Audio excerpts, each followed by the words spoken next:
नमस्कार मंडळी, मी निकिता. तर इथं मी छान अशी रेडी झाली होती, पण आता प्रश्न होता की जेवण काय बनवायचं. फ्रीजमध्ये बघितलं तर काहीच नव्हतं भाजीला.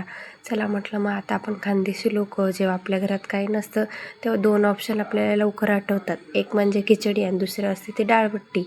मग पटकन असा निर्णय घेतला की आता आपण डाळबट्टी बनवूया आणि लगेच डाळ लावून घेतली. त्याच्यानंतर लगेच बट्टीचं पीठ पण मळून घेतलं आणि त्याच्यानंतर लगेच बट्टीची तयारी चालू केली. त्याच्यानंतर मस्त अशी डाळीला फोडणी पण देऊन घेतली. तुम्हाला जर डाळबट्टीची रेसिपी बघायची असेल तर आपल्या चॅनलवर मोठा ब्लॉग अपलोड झाला आहे, जाऊन नक्की चेक करा. त्यानंतर मुलांची तयारी केली, मस्त असं थोडंसं त्यांचे लाड करून घेतले आणि त्यानंतर मी निघाली ड्युटीवर जाण्यासाठी. ड्युटीला जाताना मी पहिले अर्णवला पण सोडणार होती, तर त्याला सोडलं वगैरे, मुलांसाठी थोडेसे फळं वगैरे घेतले आणि त्यानंतर निघाली मी घरी येण्यासाठी. चला तर मग भेटूया नेक्स्ट ब्लॉगमध्ये.